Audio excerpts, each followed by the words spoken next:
Hello everyone, welcome back.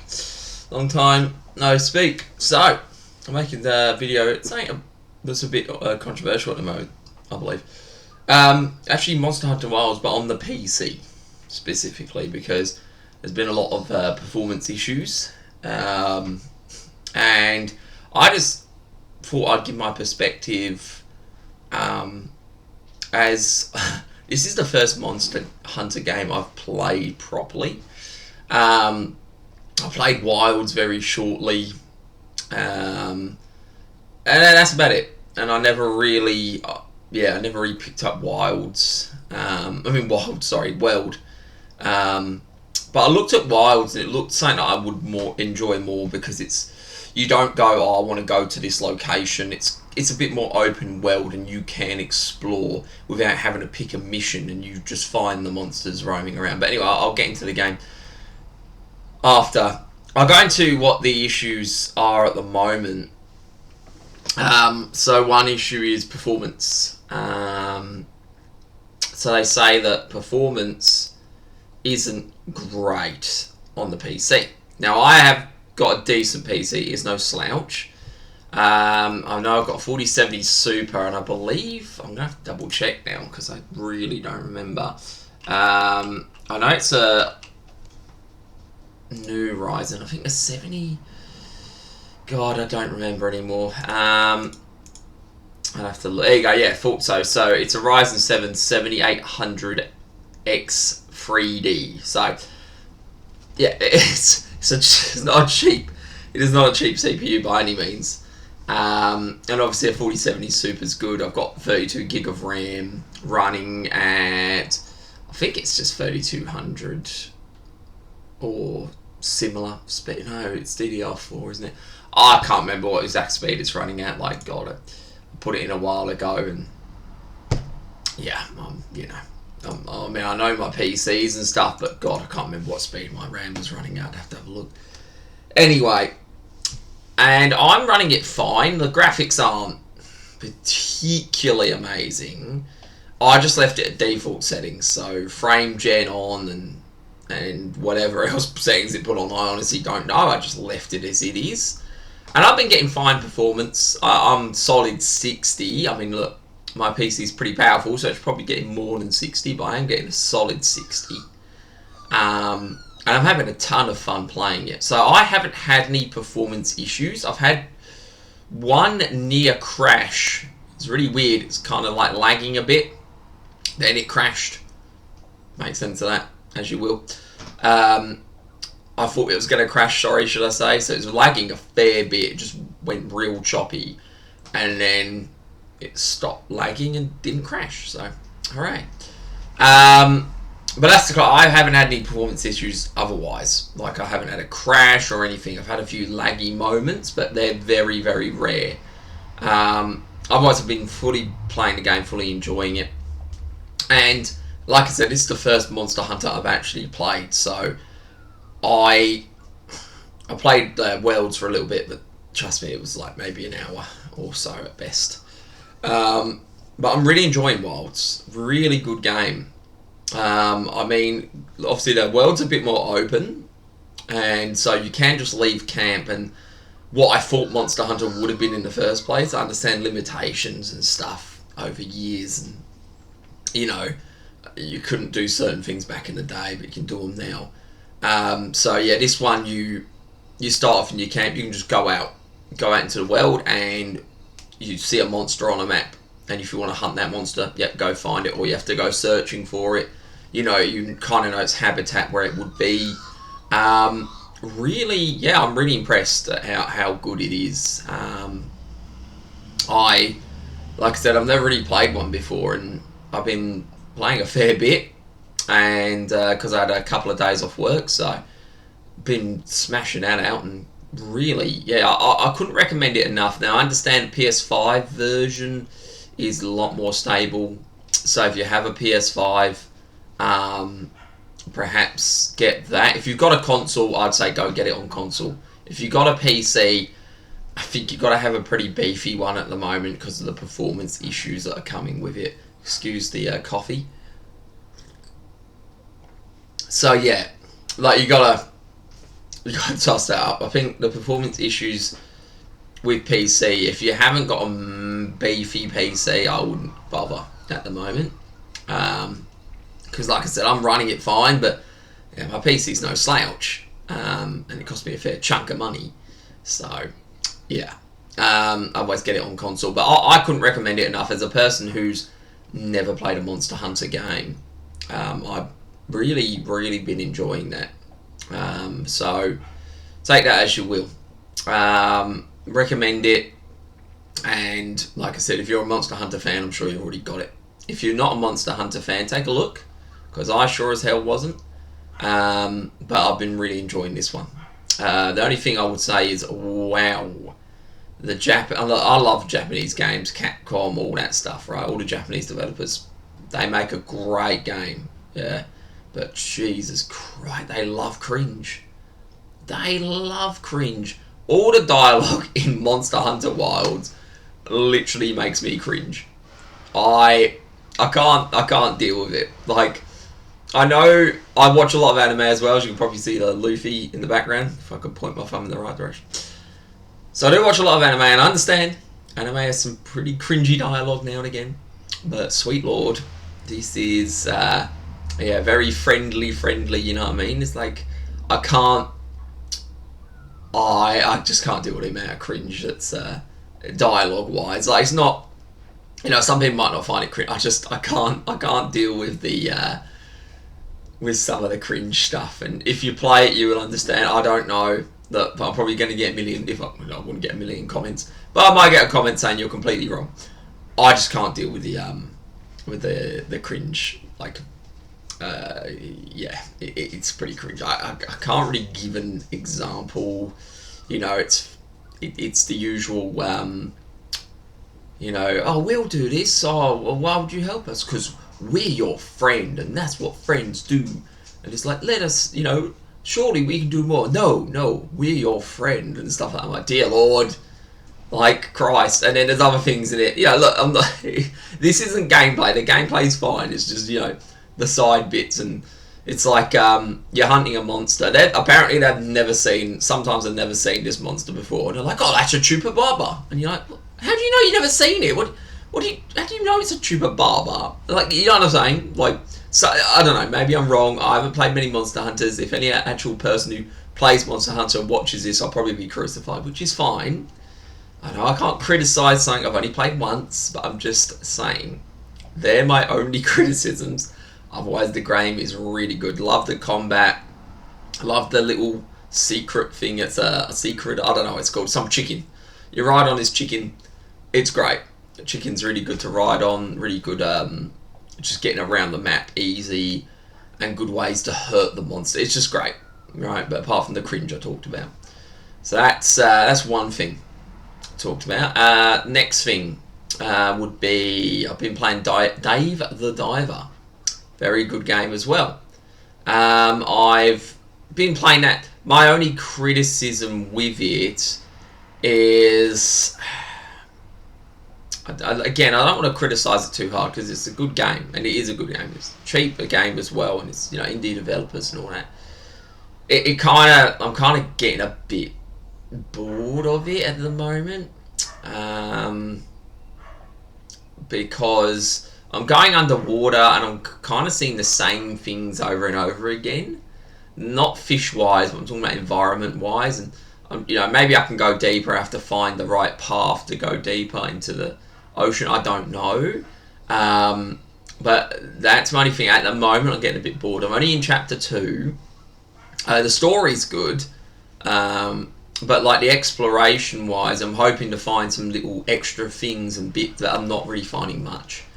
So it's kind of getting bored a little bit with that. But again, really good game. Would recommend it. I'd definitely get it on I'd get it on a sale. You can get it for $10-15. Give it a shot. It's definitely a weird combination. It's not like Overcooked where you're going crazy, but you have half the game where you're fishing. So you're going on the water. You go for fish. You try and get those fish. and then you have a sushi restaurant at night, and then you go back there and you have to serve customers. So you have a chef, he makes the sushi, you grab that sushi, bring it to the customer, clean tables, pour tea, that kind of thing. So it's kind of like Overcooked, not as intense and crazy as Overcooked, not even close, but it kind of reminds me of Overcooked. And then you've got on the side this exploration game in which you're going underwater. It's quite fun. Like I said, it's a good game. I don't have too many criticisms, but I'm just getting a bit bored of the exploration. But maybe I should focus on the story a bit more, because I'm just exploring too much. Sometimes I get into a thing where I just want to explore every nook and cranny, and maybe obviously the game, you'll go deeper underground as the game progresses, and I'm just trying to explore too much and I can't yet. Maybe something like that. So I have to sink some more time into that. And I suppose those are the games I'm playing at the moment, and those are my thoughts. I've been looking at maybe trying to jump in a few JRPGs. There's a game Suikoden, I don't know how you pronounce it. Konami's just come out, 1 and 2. I've never played them. Might look at playing that. Or maybe an old Final Fantasy. I've never really played too many JRPGs at all. Never really enjoyed them too much. But I've been feeling I want to try it out again, give it a shot. So if anyone has played those games or can recommend me a cheaper one that's like Final Fantasy, or something a bit cheaper that's a JRPG, whether it be 2D, 3D, whatever, and it's not mega expensive, let me know, because I'd like to give them a shot. Mainly, I've been playing Steam Deck. I don't know if who has or hasn't got a Steam Deck, but I can tell you, best thing ever. It even runs Monster Hunter Wilds. Now, don't get me wrong, if you look on YouTube, it's not amazing 60 FPS, but and people are getting running nearly at 30. It's bloody impressive to run that game that's just come out, even run on the Steam Deck full stop, is impressive. So I've been playing like David the Diver and stuff. Haven't been playing Monster Hunter Wilds on Steam Deck because obviously at the moment it's just not that efficient, but eventually it will be. I can only imagine if people are running it now like they are. So I've been really enjoying those. Trying to think of the other news I've been thinking about. Next month, April, Switch 2 gets announced. Now, this is the big one for me. I love this. I love the Switch and I hate the Switch. The reason why I love the Switch is it brought the idea of everything, Steam Deck, and it had some great games. Although I love Zelda to death. Don't love Breath of the Wild that much. Don't love Tears of the Kingdom. And the reason I hate them, well, not hate them, should I say, the reason I don't love them as much as other Zeldas, weapon degradation just grinds my gears. I understand it's great because you can try out new weapons. It forces you to try out new weapons and stuff. But at the same time, I'm like, I like this spear. Why can't I upgrade this spear to make it a better spear? I like this sword, and you can always. But anyway, regardless, that's another debate. But yeah, anyway, my thoughts with Switch 2. So, all Nintendo have to do is make it powerful enough, right, to run something like Black Myth Wukong. Now, if they come out at this presentation and go, hey guys, here's Black Myth Wukong. It's running at, I don't know, it's 60 FPS. I mean, it's a stretch, but let's say it does, because obviously they're working with Nvidia, this new chip, whatever it is. I don't know what chip it is. If they can go, hey guys, we're running this at 60 FPS, that's it. It'd be over. The biggest thing Nintendo could do to win, right? All they have to do is go, GTA 6 is coming to the Switch 2. If they say GTA 6 is coming to the Switch 2, it's over. Nintendo win. There is no competition. Because that's it. They would win. And I'm telling you right now, people would lose their minds. If they say GTA 6 is coming to the Switch 2, Nintendo win the battle. Because who's going to buy it? I'm not saying not everyone would, but who's going to go, myself included, I'll get it on PS5. or I'll get it on Switch. Now, yeah, maybe it doesn't look as good. Who knows? But obviously, again, I can play it portably, and that's obviously the whole. Everyone knows the whole appeal of the Switch, but that's all I need to do is go. We can run these games that the PS5 and Xbox Series X can. Now, yes, they're not going to look as good, but we can run them, and they're portable, right?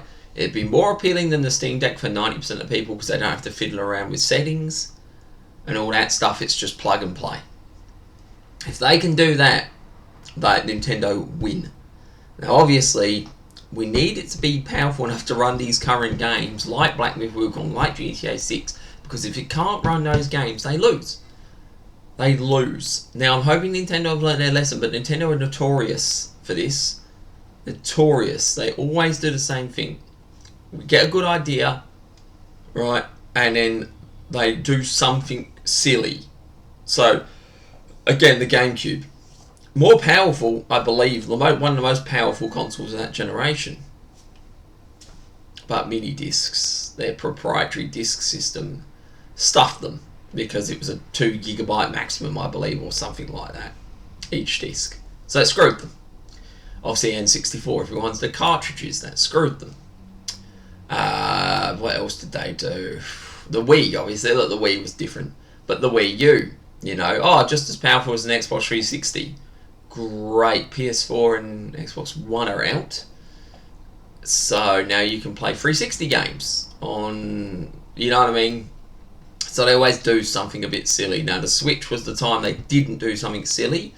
And the reason they did very, very well, smart decisions, and the reason obviously it wasn't as powerful as the other consoles is because they needed to be cost effective.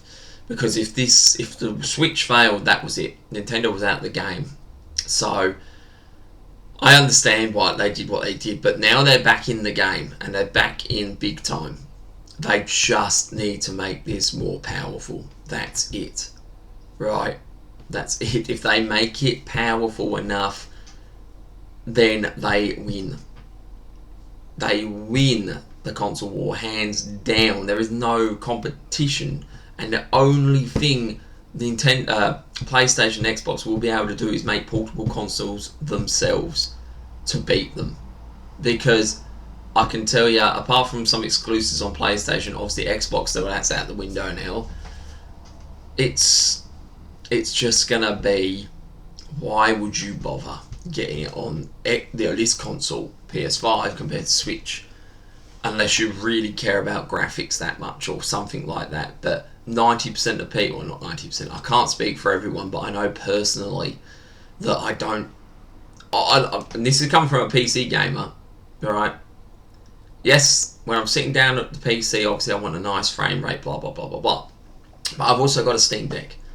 And I know the convenience of just sitting down anywhere and playing the Steam Deck, right? I don't care what FPS and stuff I really get, as long as it's 30 or above. I don't really care, because it's the portability factor that takes over. So, again, coming from a Steam Deck user and a PC, and as a PC user who, high FPS, all this stuff, whatever, I can tell you, if they go, what would you rather play Black Myth Wukong on your PC, or you play Black Myth Wukong on the Switch, it doesn't look as good or whatever, I'll be taking the Switch. And the reason I'll be taking the Switch is because I can play it anywhere. And that's all Nintendo need to do. If they do that, they win. So I'm very excited to see what happens next month. Do I have high hopes? I know Nintendo too well. And that's what scares me. Or they only need to do this one thing. But that's what scares me about them. Because I know what they're like. And I would be very surprised if they made it powerful enough. Because I don't think they are. I understand this new Nvidia chip's going to have DLSS and all that stuff, which is great. But is it going to save it? I don't know. So I'm really hoping Nintendo prove me wrong.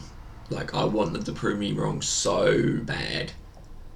Because if they prove me wrong, that's great for everyone, including myself. So, we'll see what happens next month. But yeah, that's all. I thought I'd just give some thoughts on what I'm currently playing. And my big thoughts on like the Switch 2 coming up. Again, if you like the video, if anyone watches this video like the last one, I don't know, let me know, put comments in, tell me I'm wrong about Monster Hunter not being cringe with its dialogue. Tell me how I'm wrong about Dave the Diver or anything like that. Just tell me how I'm wrong, or if you agree, or if you took any of my advice. And I know everyone's got a Switch 2 video out there, but I think when it comes to Switch 2 videos, I've seen a lot of them, but no one addresses, like, no one specifies, like, well, I don't think so. I haven't seen every Switch 2 video, but like I said, I just haven't seen anyone specify what they think Nintendo need to do in regards to the performance wise. Just make it run these games and just get GTA 6 on it and you'll win, Nintendo. That's all you need to do, is get GTA 6 and you win. But anyway, they're my thoughts. If you watch the video, like, subscribe, or whatever. You don't have to do anything, or just watch it. Leave a comment if you can. Otherwise, yeah, have a good day. See ya.